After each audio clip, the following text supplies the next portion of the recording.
So now we have our amazing Victoria. So we met a month ago. ago, but we followed each other on social media. And I followed her. okay, fine. We followed each other. And what was neat is I met you at the Empower event that you came down to meet Allison and Anna that were hosting in Beaufort. And you were like, I would love to join you all on your mission. And what I love about you is like, you're such an action taker, because I have, we have 1,200 members of our network right now. And you were like, I'm new here and here I go. I'm going to just do an event. And I love that. I love that about you. So I can't wait for people to hear your story, but just know that, sometimes in life you have to start. Like, that's the thing. Just start. Like, start in a hurricane, start in a room, start with a terrible background behind you. Just start and move forward in life. Because if you wait for everything to be perfect, I think this is going to be a lesson that Victoria is going to see in life, that she planned this so well. And guess what? In 12 hours, she had to replan a whole event. And that is not for us perfect people. We want everything to be perfect. And I think this is the universe saying, guess what, Victoria, you just got to go. You got to get going. So you're next. Tina doesn't know it, but she actually teed my story up so perfectly. That's one of my points or takeaways. So, wow. Just pivoting. I don't know if you guys have ever tried to tell your story, but I will say that it is much harder to try to tell your story than it is to talk about a neutral topic. Like, I'm really jealous of Anna that she gets to talk about working genius today. That would be much easier for me than to try to share my own personal story. I have a lot of nervousness around that. But today I really want to talk about, and if you can key up my first, I don't know if you have the slide deck. Yeah, so let's just try this really quick. Let me just see some. Sorry. Okay, there you go. So this is your next button. Yep, there you go. Perfect. So I want to talk about 3 shifts that I've had personally in my own business, and how I feel like aligning yourself with the right people can impact your business and life. And I say aligning yourself with the right people, and you can't see, but in front of me, so behind you, they're all back there doing literally this. So that's what I mean by the right people. I love it. So 3 shifts here. Now, I realize I'm in a room full of achievers. And again, it's really hard to share your story when you're in a room full of achievers and everyone here shines so brightly, but bear with me. I would consider myself an achiever in remission. So growing up, I wanted to do everything and be really good at it too. If there was a competition, I wanted to do it. I wanted to win it. So when I was little, I won lots of spelling bees. I won a few small town pageants. I was president of all the clubs in high school, graduated as valedictorian of my class. Now, I know that none of you care that I was the 1997 Harness Festival Queen of Hawkinsville, Georgia, but I've got a couple other pageant queens in here. But I'm just really trying to establish a pattern here. So if you'll bear with me, the point is I like to set a goal. I like to work hard and achieve it. None of these things ever came easy to me though. And that pattern continued. So I went to college on a full ride. I worked in the president's office at the University of Georgia. And when I moved back to Charleston in 2003, I was even able to get what I thought was a premier job at a software company.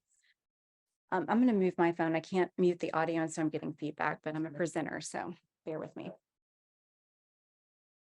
So by my mid-20s, I was flying all over the country. I had a laptop and a BlackBerry, and I thought that I had made it, right? So my goal was to make a 6-figure salary by the time I was 30. I had this mentor. He shared a cubicle with me, just a couple years older, and he shared with me that a 6-figure salary was possible. Now, to a girl who'd grown up in a small town in middle Georgia, 6 figures seemed like a crazy amount of wealth to me.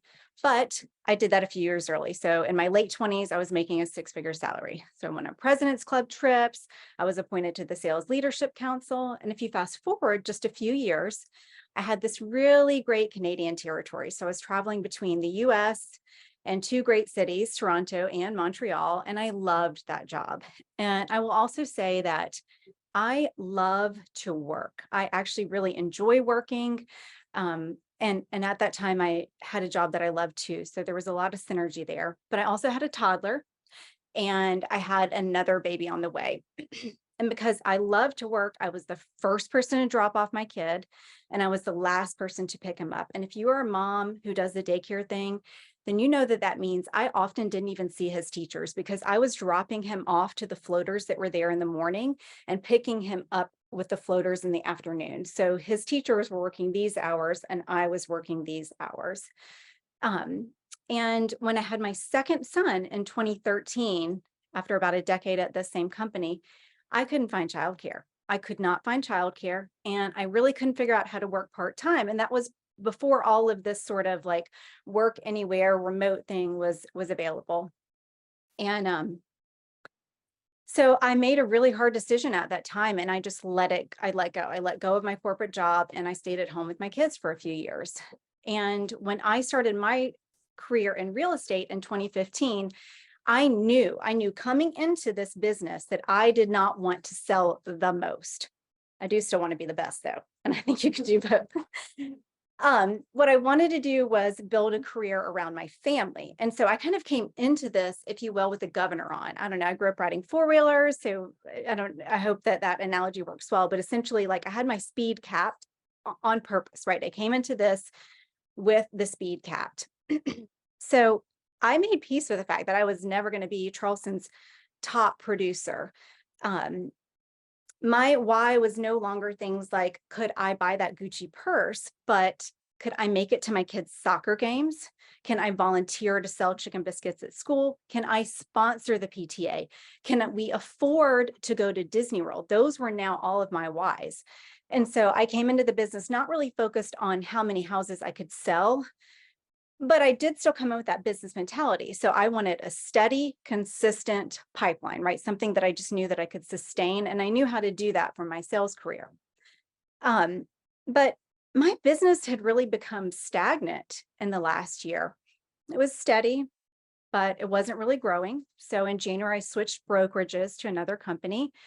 And it was a really great group of people, but it wasn't the right fit. And for the first time ever, in my career, whether my sales career or my real estate career, I was looking at a dry pipeline this summer. And when I say this summer, I literally mean this summer, 2023.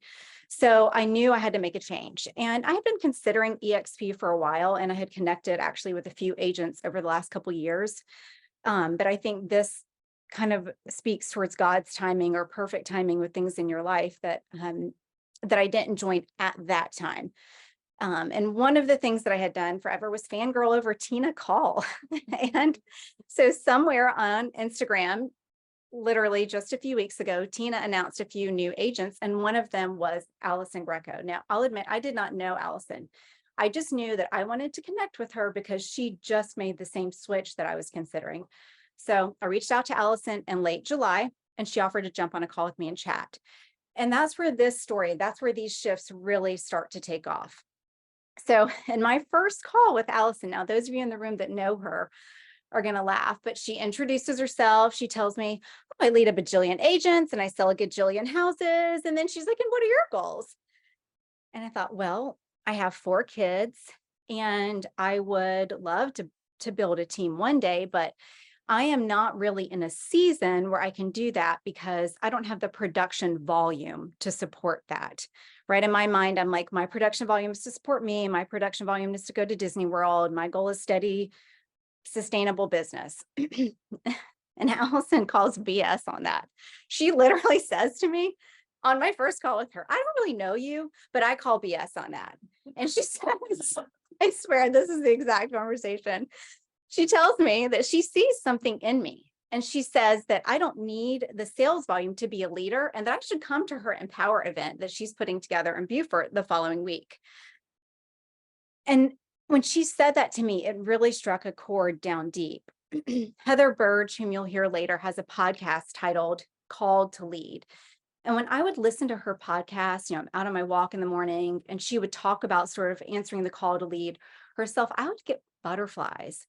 And I would think about leading or helping other agents, and I would practice these imaginary coaching conversations and speeches while I'm like shampooing my hair in the shower, but there was never that team or that audience. Now I've like fluffed my hair. So I kept suppressing that feeling, right? I felt like I didn't have what it takes to lead because I didn't have that volume and it just wasn't my time. So I was hearing the call, but I was ignoring it. And to a certain extent, even when Allison said that to me, I thought, maybe one day, but when she sees me, once she gets to know me, she'll know that I just can't do that right now. However, she had said the magic words, Tina, call. And so I took my little self down to Beaufort. So I went to Empower with the goal of getting out of my little summer real estate rut, trying to figure out how to grow my production going into the fall, not in a big way because that's not the season I'm in, but just a little. So I thought I'll pick up a few tips, a few tricks, and, pick up one thing. That's what I always tell myself and tell my kids. Like, if you're listening, is there one thing that you can take away? So I thought I might go down and get a takeaway. And what happened instead was that it completely shifted my business. And I want to talk about the key ways in which it did that. So first, I was surprised to meet a group of people that were down to earth, approachable, generous with their wisdom, and vulnerable. And that's my first perspective shift, vulnerability. Now, when I was in the corporate world, there was always somebody to go to, right? So I had a cube mate right beside me. If I didn't know how to do something, I could say, hey, how do you respond to this client? Or how do you access this? Or how should I execute this contract? And if that person didn't know, your manager knew, or the HR person, or, if I needed collateral for an event, I went to somebody in marketing and they spit that collateral out for me, right? There was always somebody to sort of like help you provide that, et cetera. But in real estate, personally, I had not yet had that same experience. People would offer to help me, but I always felt like they would just show me a little bit, right? Like they want to be helpful, but they didn't really want me to succeed. And give me a hands up in the chat if you feel like that too. Like I would get a lot of things like, oh, I figured it out and you'll figure it out too. And everybody just seemed to have it all together, right? But there was no ego in this group. There was no need to have it all. There was no need to know it all. In fact, they were all collaborating together so much. And I've noticed this as I've brought some other people into the fold.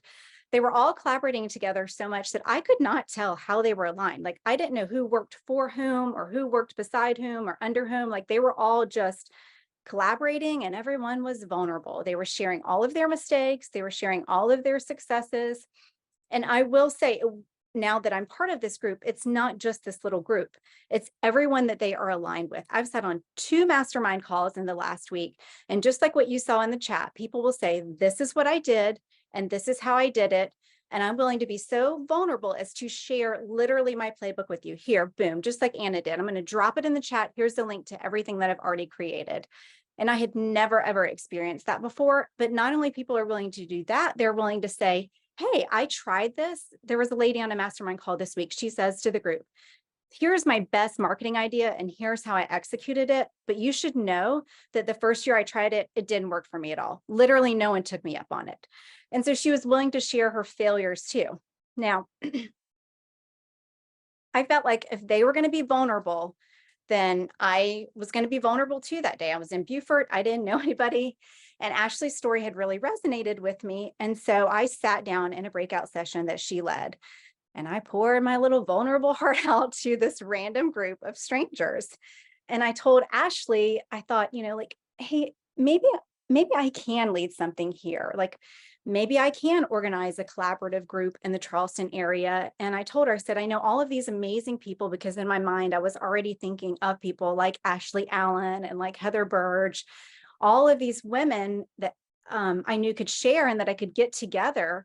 And so I thought maybe I can even host an event like this in Charleston. So I shared this with her of being vulnerable. And then over lunch, they start throwing out these letters to describe themselves like, well, I'm a W and I bet you're an I and I have no T. And I did not know what T was, but I knew it was not testosterone. So I did what I want you to do if you've not done, and I took this working genius quiz. And I knew going into kind of just I know about myself, right? I've done a DISC personality assessment. I have done Myers-Briggs. I know enough to know about myself that I have a lot of ideas. I don't struggle for ideas. I don't struggle for inspiration. But I thought that maybe some of the stagnant thing that I was experiencing, and I shared this with them, again, trying to be vulnerable, was that I was maybe struggling to execute. And then I took the Working Genius test, and I'm an I and a T. Now, my first thought with the T is tenacity. I will like tease you on that, was that that wasn't right. And then I listened to Anna describe all of these different competencies, and I realized it is super accurate. I am tenacious. When my buyer wants a house and we are in a multi-offer situation, I am like a dog on a bone. If you look at my phone, I have like note after note after note. It's like an entire second brain for me, which really that's the topic I should be talking about. And if you have not gone down the rabbit hole that is second brain and building a second brain with Tiago Forte, then like sidebar that. But it wasn't just like full of all of these lists, but it was full of checked boxes. I get stuff done. I really do execute. But what my weaknesses were and what I've discovered was that I don't have DGE. So I need to fill the gaps to get from innovation, my ideas, to tenacity.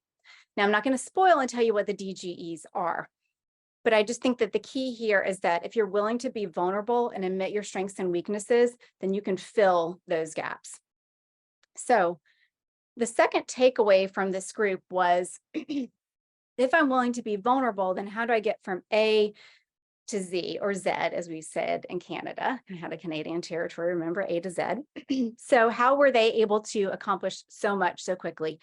And if there is anything that the last 24 hours have taught me, it is this: imperfect action. So after the conference, I really felt empowered to take imperfect action too. And I have seen over the last month that this group of people, they don't just admit their weaknesses, they figure out how to address them, and they don't just do it for themselves, they do it for each other. And they take action not only in their businesses, but in their lives. Like I will hear them say things like, I'm not consistent with my workouts. And so then this other person will be like, well, here, let me just book a trainer for you, or something like that. So I went into a one-day event curious about EXP and how it could help me grow my production. And within a month, 1 month, literally the conference was July 27th and 28th. Here I am leading a conference and looking to build a community. Not only that, but I have interviewed and identified a coach to fill my DGEs at work. I went from a dry pipeline to multiple leads, and I feel like I'll get one under contract this week. I hope I didn't just jinx myself. I'm hiring a TC because Tina taught me the power of leverage. I've started building a team, a collaboration, a group here in Charleston, and I already have one person on board. I activated a Georgia license that I have been sitting in a referral status since 2015. Well, no, I'm sorry. I've had the license since 2015, but it's been in a referral status for years because Jared has opened his playbook to me. I have seen how he's able to build a business in multiple states. I vacation at the same exact condo place every year. So now I can take my business and expand it there. And I also think it really aligns well with something else that I do, which is interior design. So I started seeing my business as multiple revenue streams rather than just linear. And that's really what Tina talked about this morning, right? All of her different income streams. And again, she was willing to share those different income streams. So now my business went from how I could like incrementally increase my production to how I could just expand my business like this, right? Now, the other part of this is that there's a ripple effect here, right? Sorry, I didn't think this was going to touch me. But in this last month, I've also encouraged a friend, because I had this knowledge and this power outside of the industry, to write a book that she's been sitting on for years. A third one told me that she finally feels like she can launch her public speaking career. She had quit her job recently, and she would be an amazing motivational public speaker. And she told me that now she feels like she can do that from a conversation. And I've also helped someone launch a new business. Sorry, I didn't expect to get choked up there. But it's the ripple effect, right? And that's where the third shift comes to play. I had been hearing this call to lead. Allison called me out on it. And I'm answering that call, and it is still new for me. And I'm not really sure what that means, but I am here and I am showing up. And I know that this event is just the beginning. I'm already thinking of more ways that we can collaborate, of more people that we can bring in. So if I would leave you with anything, it would be to find a group of people like this. And we would love for it to be this group of people, but if it is not, find a group of people that helps you to think bigger and do bigger and just really shift your own perspective.